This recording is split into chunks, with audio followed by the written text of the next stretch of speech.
This episode of Gather and Go is brought to you by Visit Savannah. Give your guests the opportunity to fall in love with Savannah, Georgia's hidden gems, coastal cuisines, exquisitely preserved history, and unique activities for groups of all sizes. Learn more at visitsavannah.com.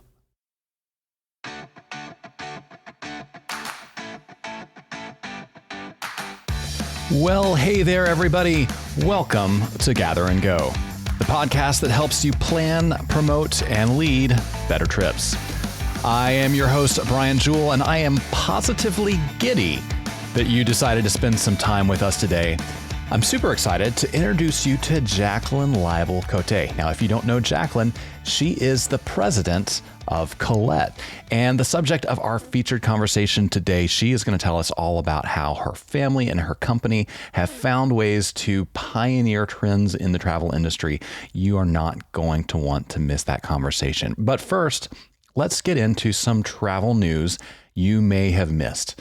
Now, unless you pay a lot of attention to the travel press, you may not have seen in the past week or so that the CDC has ended its COVID-19 program for cruise ships. Now, this is important news because it marks the end of a series of rather drastic interventions that the CDC has made on the cruise industry for the purpose of countering the COVID pandemic. Now, this most recent ruling, it puts cruise companies fully in control of managing their own protocols. And it's the last of the CDC's cruise restrictions to change. Now, let me walk you through a brief history of what has happened in the cruising industry since the pandemic broke in early 2020.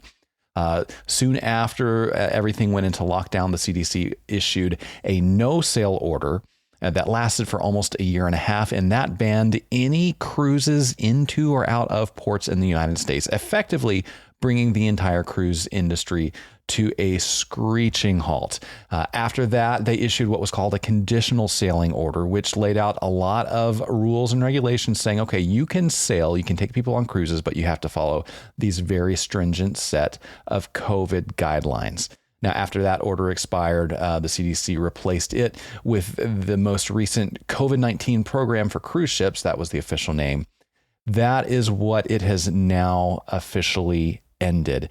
And that's good news for the cruise industry. In fact, cruise industry advocates say that this finally gives cruise lines the same decision-making autonomy that hotels and airlines have had really throughout the length of the pandemic. So if you are someone who sells cruises or enjoys cruises or knows people who are into cruises, this is very good news for you. It should mean that all restrictions are gone, that all bets are off, and that the cruise industry can return to full force. You know, I think it may also be good news for the rest of us, even if you're not a big cruiser, because, you know, a lot of the people who normally would take cruises have been traveling in other ways since the pandemic began. They've been going on land vacations, they've been camping, they've been going to parks. They've been doing many of the things that we have found to be very crowded over the last couple of years. So here's hoping that cruisers get back to cruising, and perhaps just maybe that will free up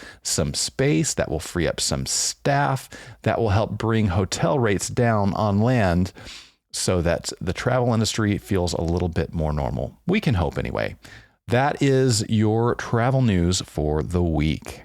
Next stop is our road tip. You know, in every episode, I try to give you a tip from my experience in travel or the experience of our team that will help make your travel experiences just a little bit easier, just a little more seamless, just a little more hassle-free, so you can focus on having fun and not have to worry about all the inconveniences that can come from life on the road. So here is the tip this week. If you are managing a trip that has various components, maybe you are flying somewhere, and then once you get there, you are renting a car to drive to where you need to go. And then in that rental car, you're going to drive to a hotel where you're going to stay. Maybe you have some theater tickets. Maybe you have some attractions or tours or experiences booked.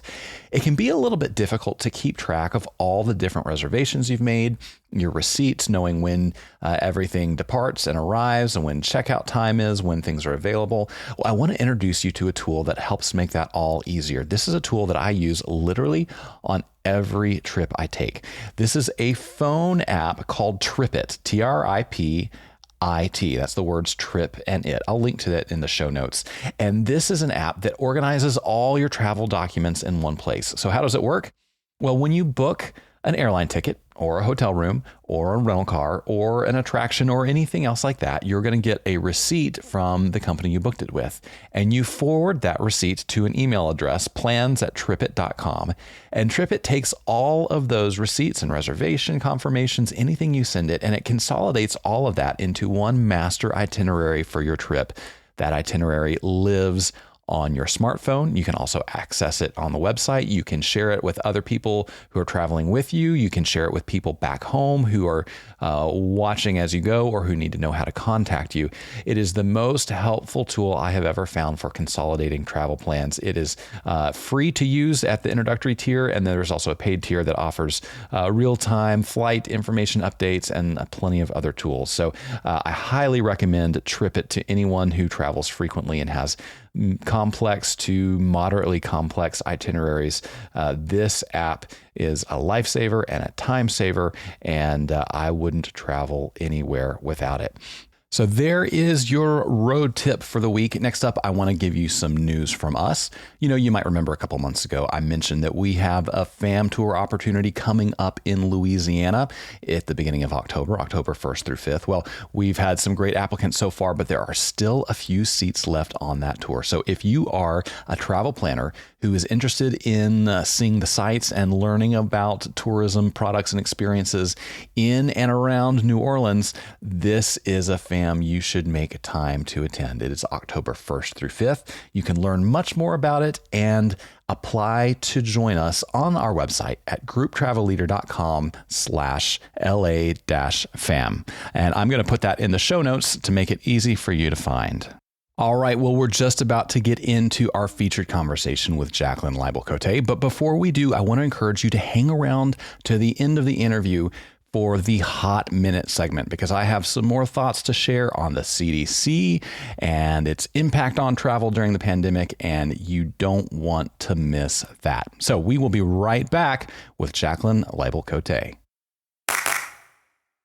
All right. So if you're looking for even more reasons to make plans to visit Savannah, look no further. From the moment you arrive, you'll be greeted with moss-draped live oak trees, fresh coastal breezes, and enchanting history around every cobblestone street. Savannah strikes a delicate balance between hip and historic, casual but cool, elegant yet approachable. Spend the day exploring the city's illustrious culture, roaming through the green city squares while sipping on your go-to cocktail before hopping a trolley to your next adventure. The best experiences happen when you let Savannah take you along for the ride. You never know what characters you'll meet or what's in store for your next tour. And that's just the way they like it. See why groups of all sizes fall in love with Savannah at visitsavannah.com.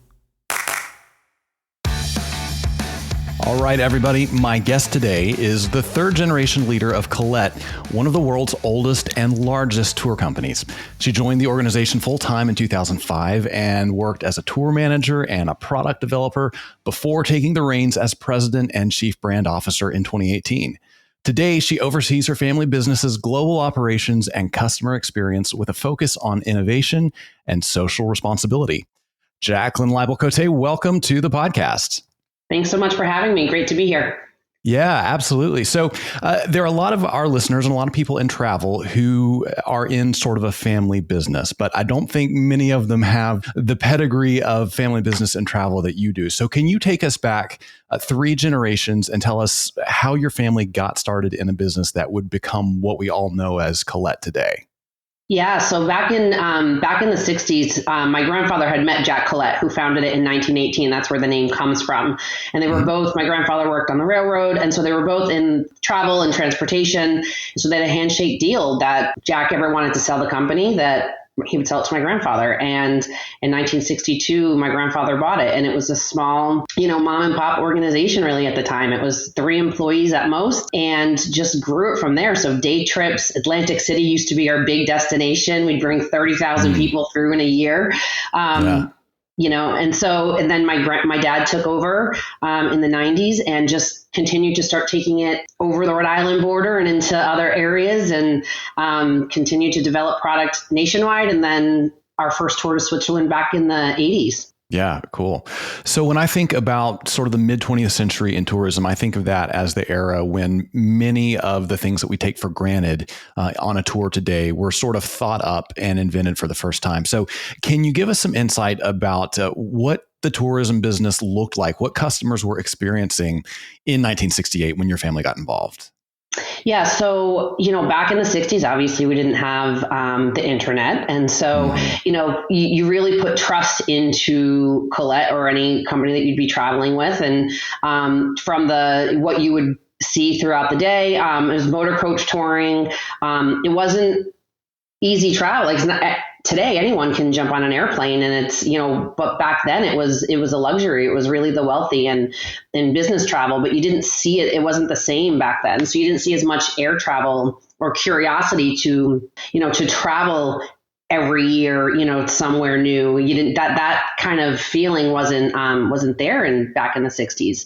But as time went on in each decade, people, as you're introduced to new things and different generations, I think that curiosity grew and people started to branch out and look at travel as sort of the great educator and broaden their horizons. And I think that's where travels, come from, so from a day trip to, a 4-day trip, people then really, taking 10-day trips or longer. And I think that's the trend that you've seen really shape in travel. Yeah. And, there were so many things happening in society in that era that made that possible. Many women in the first part of the 20th century, they weren't working full time. Yeah. And so they maybe never had the experience of traveling on their own, or they didn't feel confident in it. But as society changed so much in the 60s and 70s, we saw people with more disposable income, more time, more interest. And it created huge opportunity for companies like Collette to get out there and take people to really fulfill their dreams, right? I mean, these are bucket list experiences that you're taking people to do, right? Yeah, no, for sure. That's a great point. And it's true. I mean, definitely so much has changed just because largely our percentage of our business and travelers are women. And so that's a really great point in that, that has changed over the decades. And making decisions, but also, from raising the children and working. And then, once you hit that retirement age, wanting to enjoy that and kind of just taking a different stance at it. I think it's been great. So what are some of the big innovations that you think your family was really responsible for in those early years of helping, transition tourism from the little 4-day trip you were talking about to the 10-day or 14-day trip you do now? I think honestly, it's been the fact that we've always listened to our travelers. And I think, when you are out there tour guiding, and that's what you had to do back then. So my dad would if a tour guide wasn't going to show up, my grandfather would wake my dad up sometimes at 5 a.m. being like, hey, you got to go tour guide. When you're with the travelers, whether it's a day trip or a 4-day trip, they hear that want or that ask for something more. So I think that's what sort of started to take it nationally on a bigger scale to national parks and branching out just here in the U.S. And then that continued to just evolve. Yeah. So am I correct in hearing that you're saying it's not that anybody was having these strokes of genius 50, 60 years ago and innovating new product that no one had never thought of that were instantly home runs, but it was really about being responsive and listening to customers and letting the market guide you to where it wanted to go? I think, yes. I mean, I think that's how most innovations happen, quite honestly. It's all around design thinking. If you study a segment, whatever it may be, but in this case, travel, it's really about the things and the sound bites that you get from people who are actually doing it in that form today. And then asking the questions for what are they looking for in the future. To me, that's how I think even like cell phones, you think about it, computers. I mean, it's all, you're just listening to what you're trying to find what that pain point is and solve for that pain point. And I think that's really kind of what happened here. Although it just happens to be in a really fun industry that takes you all around the world. Yeah, for sure.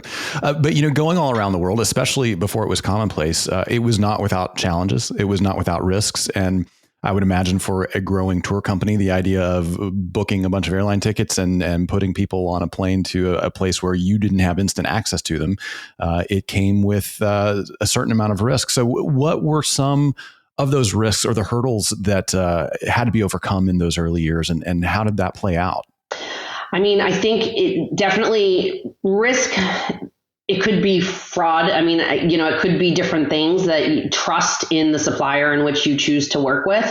That happened actually in one of the over Amagau years I think it was in 80 or 90, and got scammed out of a bunch of tickets. And my dad and my uncle and others were like running all over town in Germany trying to get tickets for the travelers that we took there. So there's always that risk. But if I think about risk in that sense, going internationally, and did we design the right tour? Do we have the right people leading that tour in a destination that is new to us? So I think there's always risk there with, insurance. Health insurance wasn't the same as it is today. And we do cater to a demographic that, can fall on cobblestone streets and have little things, that can happen. And so being able to handle that from a medical standpoint back in those days would have been more challenging, if you will, because you didn't have the same level of communication the way people just carry their cell phones and use it as their camera when they're touring Italy today. It was pay phones or, it was a lot more expensive. So I think those were some of the risks that you had of challenges that can happen on tour. But, I think they were probably far lesser, and people continued to grow it. So I started in the tourism industry in 2003, which was kind of in that first era where it was common for everybody to walk around with a cell phone. We started taking cell phones for granted. And I cannot wrap my head around how anybody did this kind of work before the advent of the cell phone. I know. Or computers, same thing. I know. Yeah. It's so crazy to think about. So in the midst of these decades, while your grandfather and then your dad are pioneering all these things in travel, you are a kid growing up in a family immersed in travel. So tell us what that was like and how it shaped your outlook on the world and ultimately on the kind of work you wanted to do. Yeah, I mean, I think when I was growing up, my dad, I remember from my childhood growing up, he would be at our sports events when he was home, but he traveled a lot because he was really designing these tour products across the globe. And so he'd be gone sometimes for weeks at a time. But I think it showed, as a leader, you got to be in the details. You have to make sure that we're designing the right tour product. And so I think that's probably why I really came in on the product side. There was always, I think, watching him do that through my childhood. There was always that one. And I would go into the office with him sometimes on the weekends, and he would be doing pricing. He'd get back from a trip and he'd have to put the pricing together and put the whole tour together. And I used to sit on the calculator and type stuff up. So there was always, for me, that want to come in on that side. So that's probably why I came in on the product side when I officially came in as an employee. In the summers in college, that's when I would do tour guiding. That was a learning experience in and of itself as a college student, doing 4-day clam bakes, Maine clam bakes, and Penn Dutch back when this was when we were still motor coach. So I was doing a lot of that. So is there a specific moment in time that you remember thinking to yourself, okay, yeah, I'm going to make a go of this as my career. Like, it's not just going to be my dad's business or my family business. Like, this is going to be my business too. It's probably, honestly, when I would sit and be doing the calculator, that's probably my moment. Like, I remember that very clearly, so if I had to pinpoint a moment, I would probably say that was it. There's nothing outside of that really sticks with me as like fundamentally changing the way I thought about coming into the business. And I just always wanted to. All right. So you start leading tours during summers in college. Tell us about that experience, because obviously you are at the opposite end of the age spectrum for many of your customers. So what are you thinking at 19, 20, 21 years old out on these tours, and how does that experience shape your approach going forward? I'm a social I'm an introvert to some extent, but I'm a social person. So I think it really, when you get to meet people who come from all different states, that's what I enjoyed about it.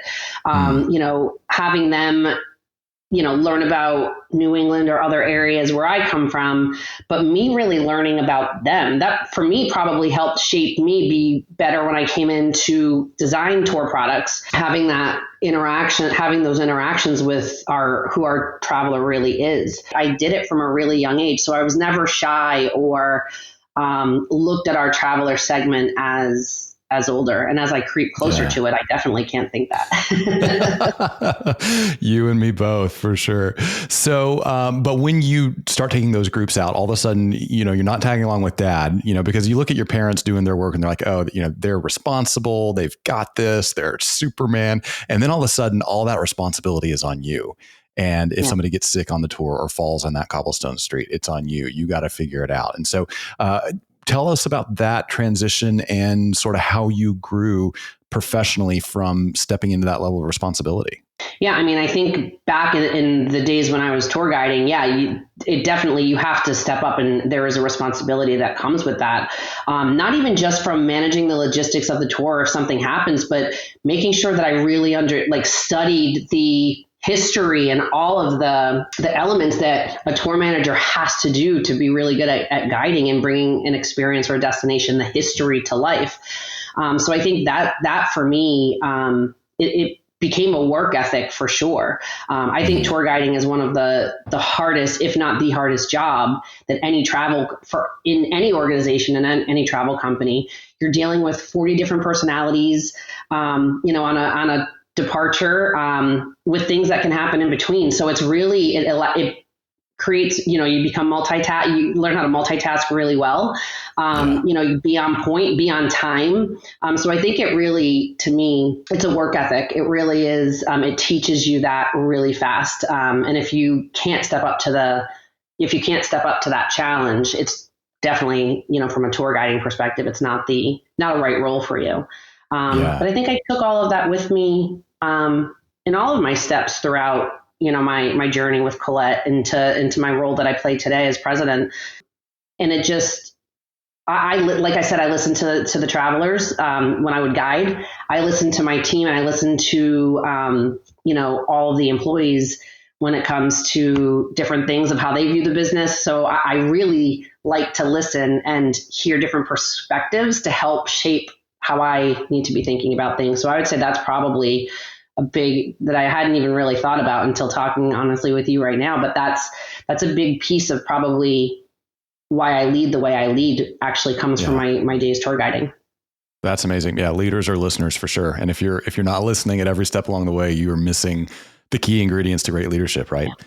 That's for sure. That's really good. So you move into a product development role, and I have to imagine that those weeks and months and years out on tours and on motor coaches really informed the way you thought about product. So tell us about what your approach was there, especially having been out on so many tours with so many people. What did you look for in product, and how were you sort of arranging it in a way that felt like it met the needs that you kept hearing about when you would listen to people? Yeah, so when I actually came in 2005, that was when we actually stopped doing motor coach. And we moved to fully air travel, meaning even if you're doing in islands of New England, people are flying into whatever the start city is. So I kind of also came in during a transition for what I did, the local Penn Dutch tours and multi-day, but not the longer international journeys. So I actually came in. So at the time I had Australia and New Zealand as I lied. That was my second territory. I came in overseeing the Eastern US. So I didn't really know much outside of my backyard. So Charleston, Savannah, in these areas that I had never been to before. So the other thing that, we started to collect surveys and data and start making decisions based on previous customers' feedback, right? So it is about talking to them, but now I moved into a role where it became much bigger. And we really were transitioning away from what I knew as the business into that, what we are today, really, the air travel side. And I think, what are some of the things that I learned along the way? You got to do your homework. Back then it was really about picking up the phone, and you had to do your research really by phone. The internet it was there. But it was a balance. It was a balance of what you read on the internet, but really your phone skills. My phone skills really improved after coming in as a product person. Did that work put you on site much? Yeah, back in those days, we had to travel a lot, to our destinations, to negotiate face to face with the hotels and with the rest, making sure we had the right restaurant choice. Can it fit a group of our size? meeting with local guides, but really, so designing, but then negotiating and doing all the contract that went along with that, and then coming home and actually putting the pricing together. So I kind of went full circle to what I used to watch my dad do. I was now actually doing it, but it is the best way to learn the business because the product is the center. It's really what the travelers are purchasing, right? So everything, the heart and soul of the business, but then all of the other areas of the organization and how it supports that I learned by coming into product and really seeing how it all came together. Yeah. So you joined product development at this sort of sea change moment in the company's history. And I imagine you kind of saw some other innovations during your time there. Can you think of a few key things that you were involved in or you collaborated on that marked kind of progress forward for the company or for sort of the tour paradigm in general? Yeah. Honestly, I think it was coming from data, starting to really come from data. That was there probably to some extent in some industries, but it wasn't something that was the way people talk about data today and the way people talked about data in 2005, very different. And so I think, that really started to move the needle in a lot of innovations and how I viewed not just my territory or even as in the way I look at it today. It's about asking questions. When data can give you the answer that helps inform your decisions and move it forward, that I would say has been the biggest thing. So data, I think a lot of people who may not be that familiar with the discipline of data science, they hear that term and they think about like Facebook collecting who knows what information on them. Sometimes data collection can feel a little bit scary. So when you talk about, we looked at the data and made decisions on that, what kind of data were you looking at and what kind of data was the most helpful to you? Yeah, I mean, it's, how do they rate the overall tour experience that they purchased?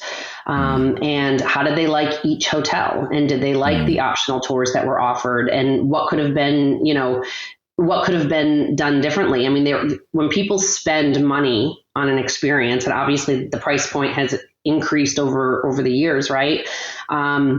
They're going to provide feedback as to what they liked and what they didn't. And that helps us be informed as to how we need to change it for the next year, for the next group, especially coming out of COVID. I have to say data was pivotal to how we managed coming back to travel, knowing that there were service issues in some areas, right? Because hoteliers couldn't get help. They couldn't get employees.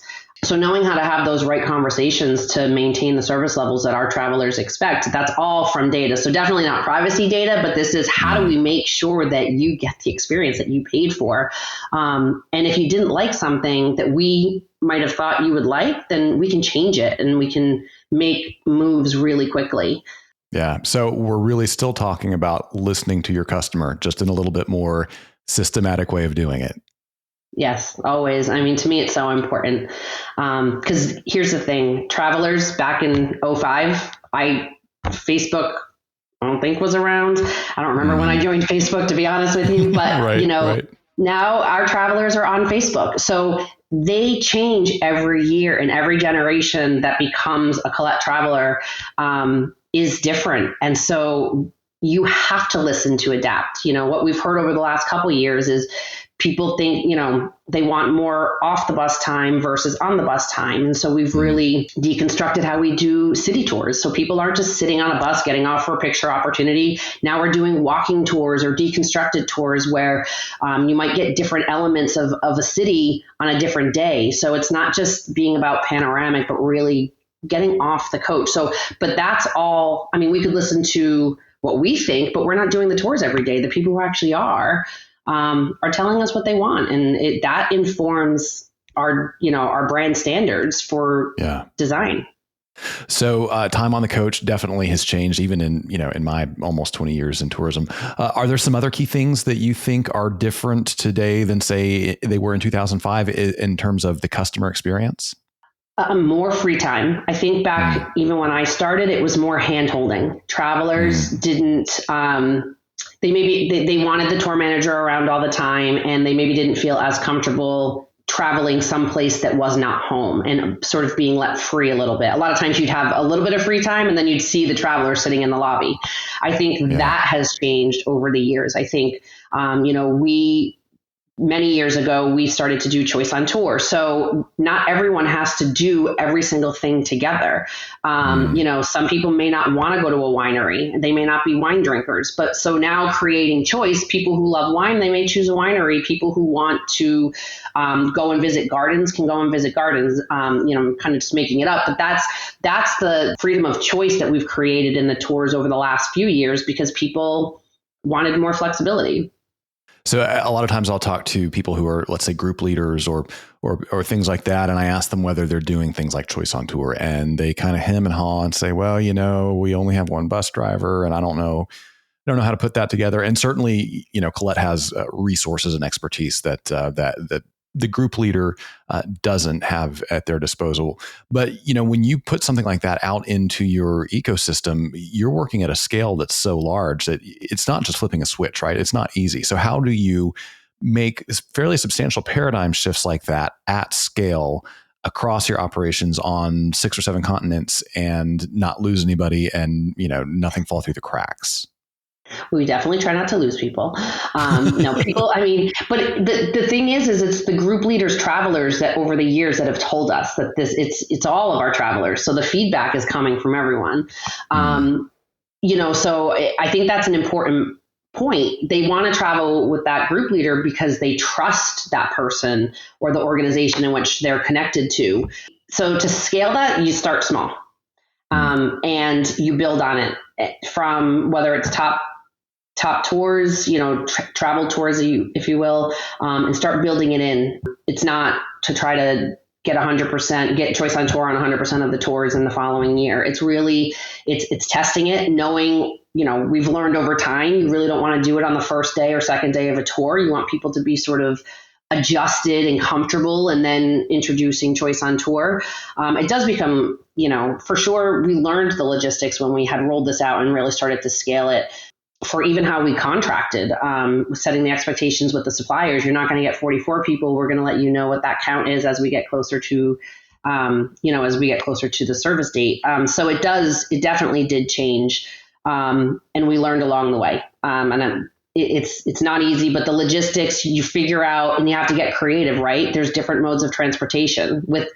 Just because you're going on a Collette tour doesn't mean the motor coach is the only way that we can get to an experience. And so getting creative with how we can use trains if needed, subways, it's part of an experience in some destinations. People, in New York, taking a subway, you might not want to do it alone, but if you had a local guide taking you to do that experience and you go home and you tell your friends, oh my gosh, I rode the subway in New York. Those are things that people want to do, but might not feel comfortable doing it. So it is about getting creative logistically. But again, we made mistakes in the earlier days, but we modified and learned. And I think now we're sort of just, it's churning and it's going pretty well. Yeah, that's fantastic. So I know the past couple of years have not been what you expected when you ascended to the presidency. It's not what any of us expected, and nobody wants to rehash everything we've been through. But hopefully, with all the disruption in the rear view, are there some trends that you are able to kind of put your eyes back on now, where you're spending less time with COVID mitigation and disaster response, and maybe getting back more to like, how do we want to innovate in the future? Are there some of those things that you kind of have an eye on? Yeah, the last 2 years have been, an opportunity to learn, if you will. It has been very tough, but I think it was definitely an opportunity to learn and rethink of the business and how we think about travel overall. I think some of the trends that you'll see, first I'll say continue to see. So, over tourism was a trending topic sort of pre-COVID. I think you're going to see that continue as we emerge back into travel. And I think, destinations aren't fully back to what they were sort of pre-pandemic levels, but I think it will quickly come back to what they were. And I think that is where we're going to see that conversation sort of pick up again. And what does that look like? Because people want to travel more than ever, and they're going to want to see all the must-sees, but now they're going to want to, they want to preserve their sites. So I think that's going to become a big one back into the market. I think the other thing that you'll see, small group travel, I think has a big opportunity coming out of COVID. The idea of being in a larger group just might not suit every traveler now. And I think being in smaller groups and being able to have sort of different curated experiences, I think that will speak to some travelers differently. Yeah, man, that's so exciting. And I know we can expect to see exciting things from you guys on those fronts going forward. So before I let you go, where's the best place for people to find you or the company or see what you're up to? Oh, a website. You can go to gocollette.com. All things are there, in regards to all the destinations that we travel to and some of the unique experiences that you get with Collette. Or you can watch Wheel of Fortune as well. Sometimes we're on there. And that's always fun. Yeah, cool. So we have a few questions we ask everybody at the end just for fun. These are just kind of fun get to know you questions. So question number 1, are you a window seat person or an aisle seat person? Aisle seat person. So why do you select the aisle seat? I just want to be able to get up and use the restroom if I need to or stretch my legs. I always feel bad if I have to ask 1 or 2 people every time I would want to get up if I'm on the window seat. Yeah, especially if they're asleep, right? Like there's nothing worse than needing to get up, but not wanting to wake somebody, for sure. Okay, so next question. What is one thing that's always in your carry-on that you would never travel without? My makeup. Yeah. You wouldn't want to see it without, you wouldn't want to see my face without makeup. So yeah, I would say my makeup. It's a must. And my cell phone. Yeah, for sure. So if you had a free airline pass and a week or 2 off work, where would you be going? New Zealand. I would be going back to New Zealand. I love it there. Yeah, it's one of the most stunning places I've ever seen and impossible to put into words, I think. And oh, totally. Yeah, people buy Australia and New Zealand, but they buy it for the Sydney Opera House, which is also great, and for the Great Barrier Reef, but they come home talking about New Zealand. It's the beauty, the charm. It's amazing. And I miss it. I haven't been there in a long time. Yeah. Oh, that's fantastic. All right, last question. What is something you have seen or done on the road that you wish you could go back and experience again with somebody you love? Oh, so this is it goes back to New Zealand. It was when I was a product manager. And the great thing about having Australia, New Zealand as your territory is the flipped seasons. So buying season, when we would go and design and negotiate, were January, February, March. So I went to Australia for 3 weeks. I came home for a few weeks and I went back to New Zealand and I drove. So I was there for 3 weeks, basically missed winter here, which was great. Had beautiful weather there, but had a rental car and did all the contracting in 3 weeks and just driving and listening to CDs back then. So I'd bring CDs and have them in the car and just be listening to music and driving the west coast of New Zealand and just going down toward getting to Franz Josef and then Queenstown. That would be fun to do with someone. It was fun when I was all by myself. I couldn't imagine actually having someone with me. That I would want to show somebody. That it was amazing. Yeah, absolutely. Jaclyn, thanks so much for your time. Look forward to talking to you again soon. Thank you so much. Great to be here. Well, I hope you enjoyed that conversation with Jaclyn. I hope you took a lot away from it. I know I certainly did. I have a few things she said I want to hit again just to make sure they really land with you and you don't miss the nuggets of wisdom here. One of the things she told us is that you listen to what the pain point of your customers is and you solve for that pain point. And she also said, as a leader, you gotta be in the details. This is so important. Sometimes we get in the habit of doing things the same way we've always done them, how we learned to do them, how the people before us did them. And we forget that people change and technology changes and people's expectations change. And so it's important to be a listener, listening to your travelers, listening to your staff, listening to your peers and other people who can give you ideas to help make you better at what you do and ultimately deliver better travel experiences. She also said that product is the heart and soul of the business. And I think this is so important because so much of the work we do in travel, it comes down to dates and contracts and payments and deposits and profits and losses and all that sort of thing. And well, that's all important when it comes to running a business. But the most important thing to remember is that the product is the heart and soul. And in travel, that means taking people to amazing places and making sure we're delivering amazing experiences and sincere, genuine hospitality that makes them want to travel with us again. If we're not doing that, then all the P's and Q's and the contracts and the deposits, well, they don't mean much. Finally, Jaclyn said, every generation is different, so you have to listen to adapt. You know, it's fair to say Collette has probably been in business much longer than you, and they have seen multiple generations of travelers come through their ecosystem. And what works for one generation often does not work for the next generation. So there's a lesson for us to learn here. As generations change, as people age, as new travelers come in with new expectations, new comfort levels, new wishes and desires, we really have to listen to what they have to say. We can't lean on what was done in the past. So right now, baby boomers dominate the travel landscape. But I'll tell you what, before you know it, there will be some Gen Xers who are looking more closely at group travel and saying, hey, that sounds like something I want to do. If you are not willing to listen to them and to adapt to their unique sets of circumstances and desires and travel tastes, well, you're not going to make that transition very well. So I would urge you to get in the habit of listening to your customers, recognize when generations change around you, and be willing to adapt as necessary to serve the needs of your future customers. Well, there's a wrap up of our conversation with Jaclyn. Now, before we go, I promised you a hot minute about the CDC and its impact on travel. Now, in case you don't remember, the hot minute is the segment of the show where I take 60 seconds to give you my unfiltered views on an issue that is impacting travel right now. And boy, do I have some things to say about the CDC. So let's put 60 seconds on the clock and get into it.